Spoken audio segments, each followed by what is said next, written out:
नमस्कार दोस्तों, स्वागत है आप सभी का इन खबर यूपी पर।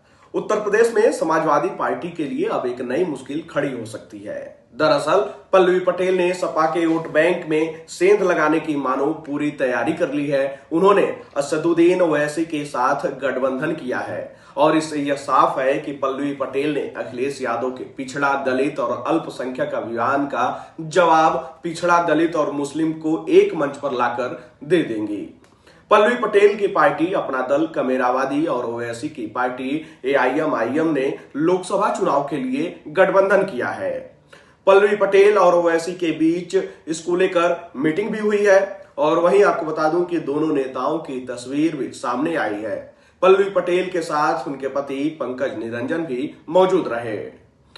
2024 का लोकसभा चुनाव पल्लवी पटेल समाजवादी पार्टी के साथ ही मिलकर लड़ना चाहती थी। वह फूलपुर, मिर्जापुर और कौशाम्बी जैसी सीटों की उम्मीद कर रही थी, लेकिन माना जाता है कि अखिलेश यादव ने मिर्जापुर सीट पर उम्मीदवार उतारकर फिर अपना रुख स्पष्ट कर दिया और इसके बाद ही जो है इसका असर आप फरवरी महीने में ही दोनों दलों के बीच देखे होंगे, जब मतभेद हो गए थे, जब पल्लवी पटेल ने राज्यसभा चुनाव में सपा उम्मीदवार के पक्ष में मतदान से यह कहते हुए इनकार कर दिया था कि अखिलेश यादव ने अपने पीडीए यानी कि पिछड़ा, दलित, अल्पसंख्यक फार्मूले को नजरअंदाज किया है। वहीं इस गठबंधन की वजह से अखिलेश यादव के लिए ईस्टर्न यूपी में मुश्किलें हो सकती हैं, जहां फूलपुर, मिर्जापुर और कौशाम्बी जैसी सीटों पर उनकी यानी कि पल्लवी पटेल की अच्छी पकड़ मानी जाती है।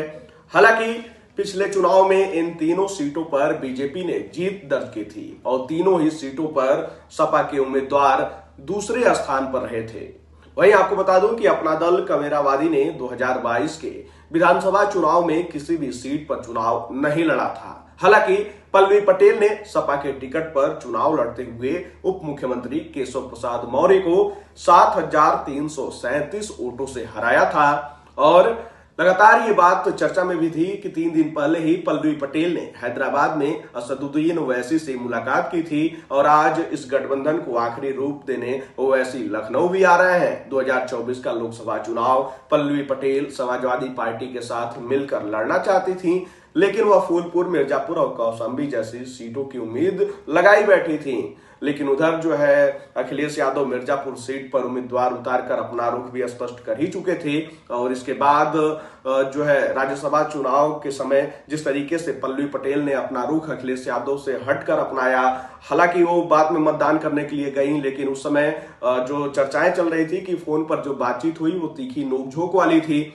और उसके बाद जो है बात नहीं बनी और अखिलेश यादव ने जो है ये बात कह भी दिया कि जो गठबंधन था वो 2022 के विधानसभा चुनाव के लिए था और अभी लोकसभा चुनाव में हम साथ नहीं हैं। खैर, अब जो है आधिकारिक ऐलान भी हो जाएगा। आज ये संभव है क्योंकि वो ऐसे जो है लखनऊ पहुंच रहे हैं और यहीं पे संयुक्त प्रेस कॉन्फ्रेंस होगी जहां संभावित रूप से वे सीट बंटवारा का ऐलान भी कर सकते हैं। खैर, अब देखना होगा कि इस गठबंधन से अखिलेश यादव को कितना नुकसान होता है। खैर, इस जानकारी में इतना ही। उत्तर प्रदेश से जुड़े तमाम खबर को देखने के लिए आप सब जुड़े रहें खबर यूपी के साथ। धन्यवाद।